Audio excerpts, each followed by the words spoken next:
Thank you for tuning into this workshop. My name is Danielle Moore, and I'm the Parent and Family Support Specialist here with the Urban League of Greater Madison.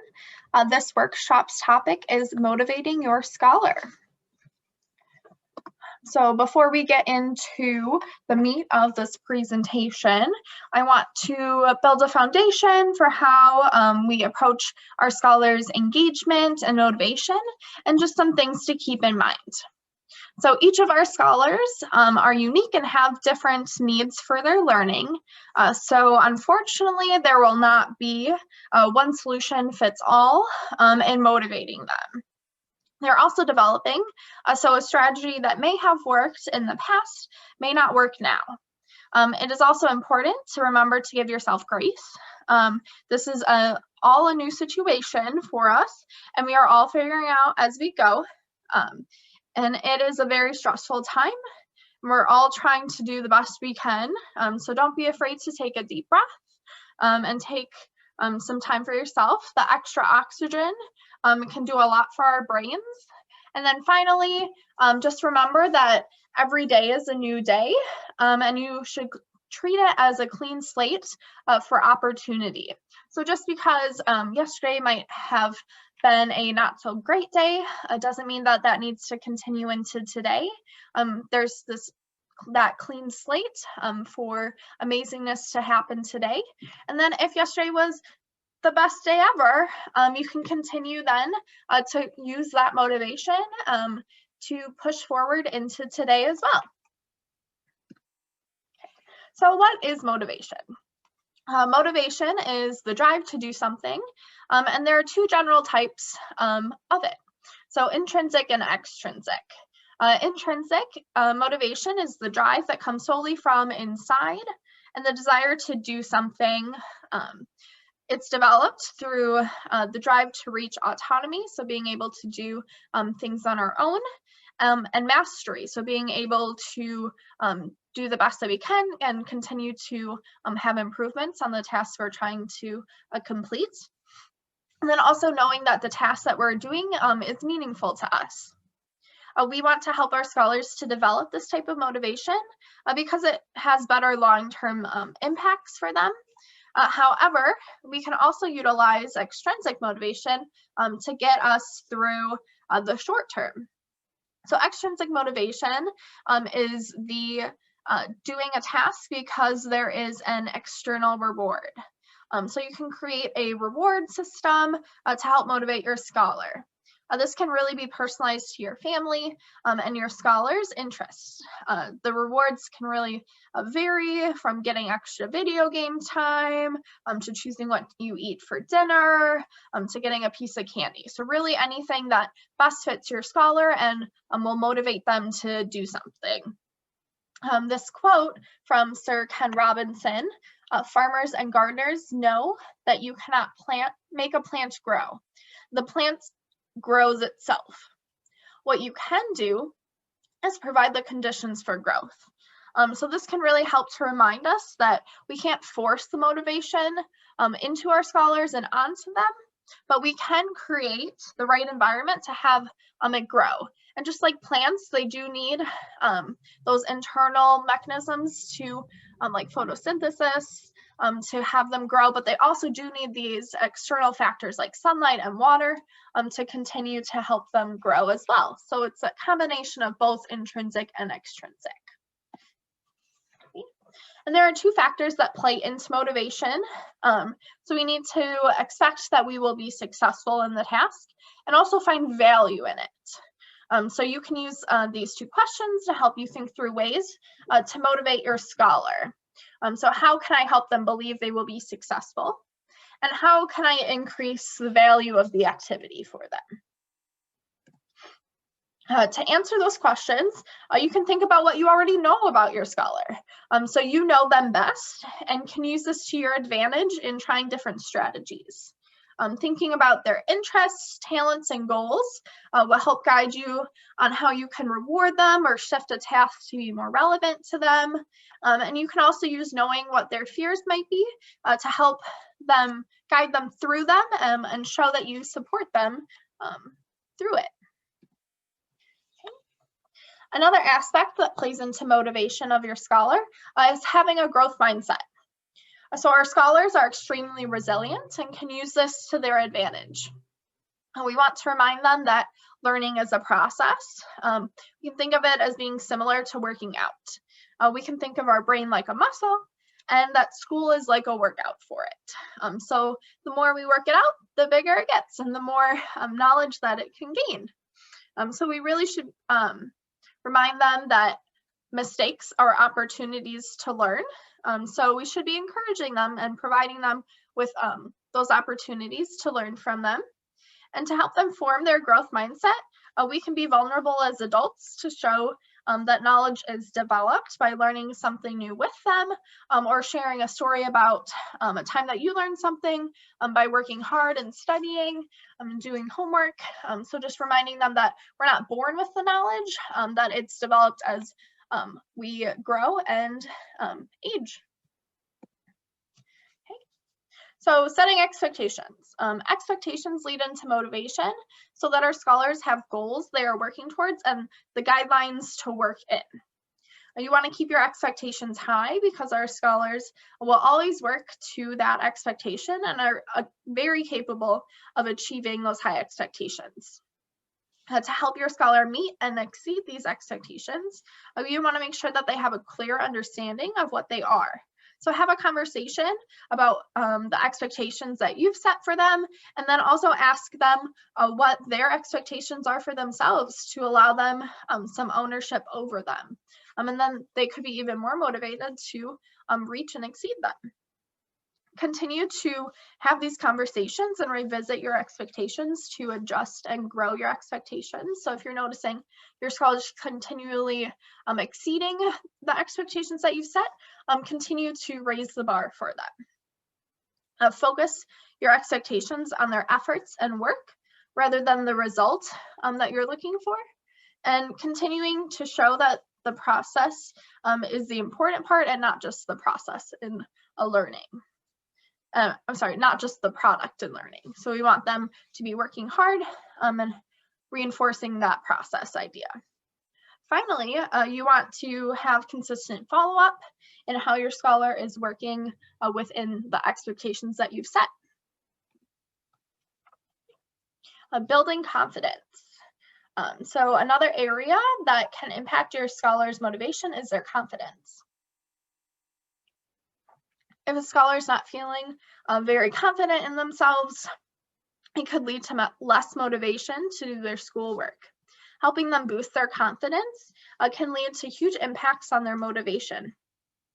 You can help build their confidence by allowing the space for mistakes, and this shows them that even if they mess up, you will always be there to support them. You can also use this as a chance to guide them through their mistakes so that they will have strategies to use when you aren't with them. You should praise their perseverance and show them how proud of them you are in their hard work. Another way to help grow their confidence is to give them responsibility for something. You can have them do an age-appropriate chore around the house and show that you trust them to do a good job at the task.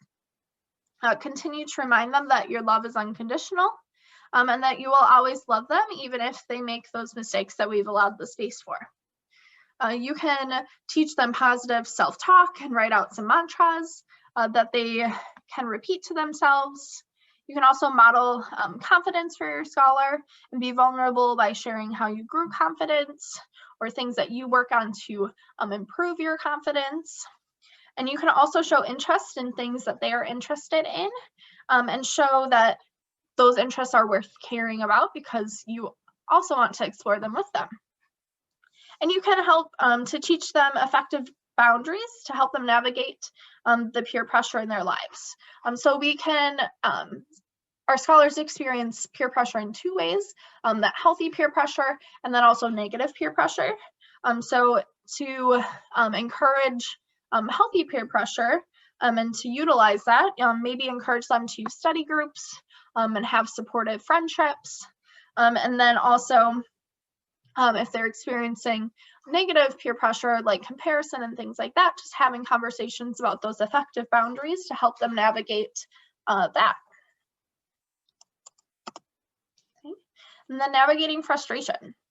So these are new and challenging times, so we can expect to experience varying levels of frustration from ourselves and our scholars. When you start to feel frustrated, or your scholar is starting to feel frustrated, you can try stepping away from the task while taking a break, and then come back to the task later. You can have your scholar try engaging in some physical activity. This just helps to release the frustration, and then come back, obviously, to the task that you want them to complete.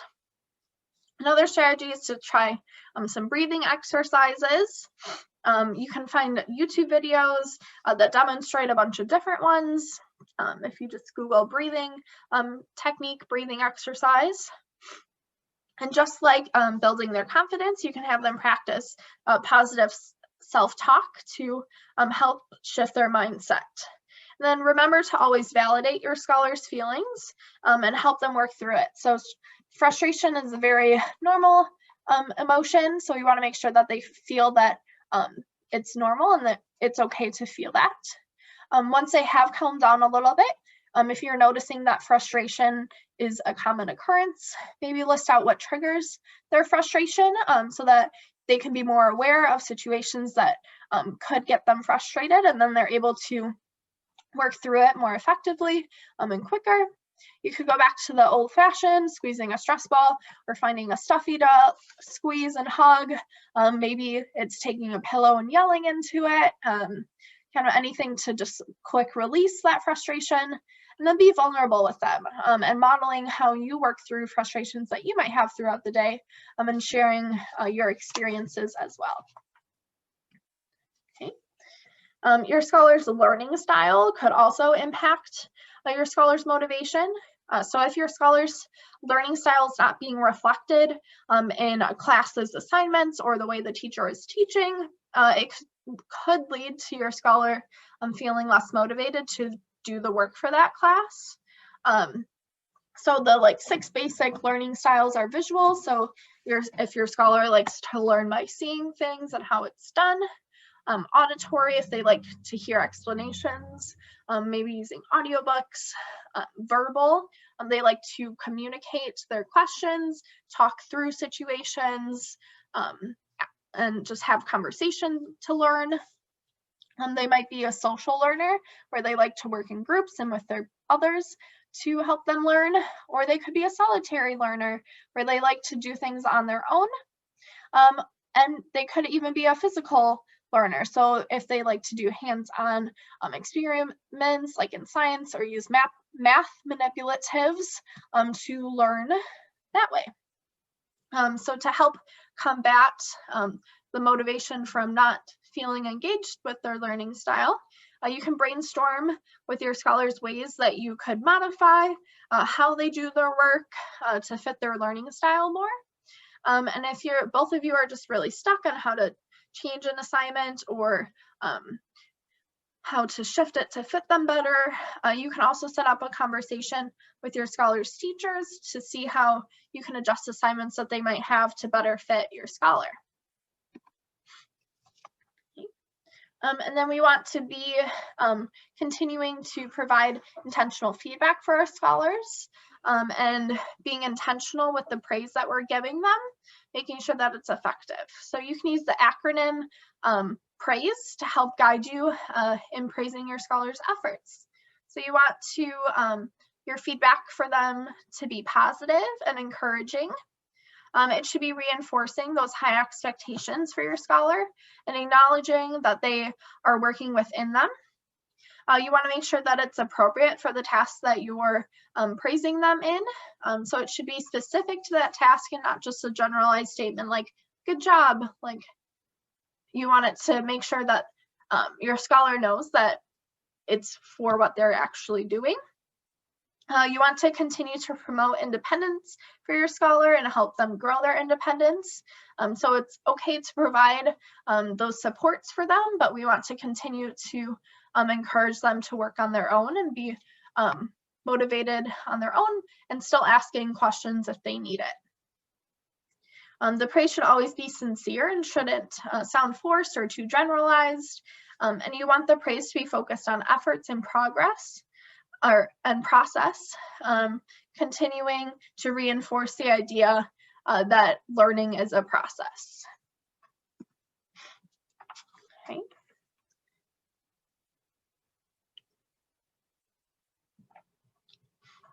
So another strategy you can use to motivate your scholar and keep them engaged is to do some goal setting. And you can use the SMART framework to help guide your scholars' goal setting and creating goals for them. So you can have a conversation with your scholar and work with them to create a goal. You want to start by making it specific. For example, instead of saying complete all my homework, you can focus it in on a specific class that they might be struggling in. So saying like, I want to complete all of my math assignments would be a good specific goal. And then the goal should be something that you can measure and see the progress and working towards it. It should be reasonable enough that your scholar can achieve it and attain that goal. And the goal should be relevant enough that your scholar will want to continue to work towards it. The goal should also have a time frame that you want it completed by, or have a check-in. So say it's a 1 week, you check in at the end of that week, and if they haven't met that goal, you set a new time frame. So just so that they know the time that you're looking and working on that goal. Okay, to keep your scholar engaged, you can build a routine for your scholar. So work with your scholar to create a schedule. You can do this on a daily or a weekly basis. Plan out when their live Zoom classes are, when they should be working on independent work, and where they have those scheduled different types of breaks in there. You can work with them to create a list of options for their breaks, and they can then use this to help guide them in choosing which type of break options will help them refocus the best. Having a routine will help them to feel a sense of predictability and normalcy. And as humans, we just work best in a routine and schedule, and especially during these times, you just really want to help foster as much normalcy as possible. Be flexible with your schedules and understand that some days the schedule just won't work. Allow that flexibility in for your scholar. They may just need some extra breaks or shift when they work on their independent work. And if you're noticing that it's very consistent that the schedule isn't working, then go back to the drawing board and kind of work around and create a new schedule. You can also use timers to help your scholars see kind of the breakdown of the schedule time, blocked out for something, or you can also set some alarms so that they know when they should transition to a new activity or when their break is up. So just using that visual and maybe auditory ways to work through that schedule. And then you want to make sure that the breaks that they're getting are intentional and going to help them get back into work and not kind of push them away from it. So there's two that I've broken down here, but there's a bunch of different options that you can use in creating intentional breaks. So maybe if your scholar just has a lot of energy and they need to let it out, they could be utilizing a calming style of break. They could work through breathing exercises, doing yoga, like taking a walk, exercising, getting out that energy, calming music, stretching, doodling, taking a nap to chill out. Or maybe they're just kind of drained and they need more energy. Want them to get their bodies moving and the blood flowing. They could try dancing, doing a Go Noodle video, going outside and taking a walk, eating a snack. So anything that's going to re-energize them to get back to working on their schoolwork. And then when you're creating those schedules, you want to build in some time for accountability. So within creating that schedule, have some time to do some check-ins. The most important aspect for accountability is to stay informed and have regular conversation with your scholar. So you want it to be not just when they're not doing their work, but also when they are, and then you can build in that praise and positive feedback if they are right on top of all of their work. If you feel like you need to get more information from beyond just what your scholar and you talk about, feel free to schedule meetings with your scholar's teachers and discuss how your scholar is doing from their side of things. And this can be on a regular basis or just kind of a one-off meeting, but really just being in communication with their teachers so that you feel that you have as much information as you need to make sure that your scholar is continuing to be successful.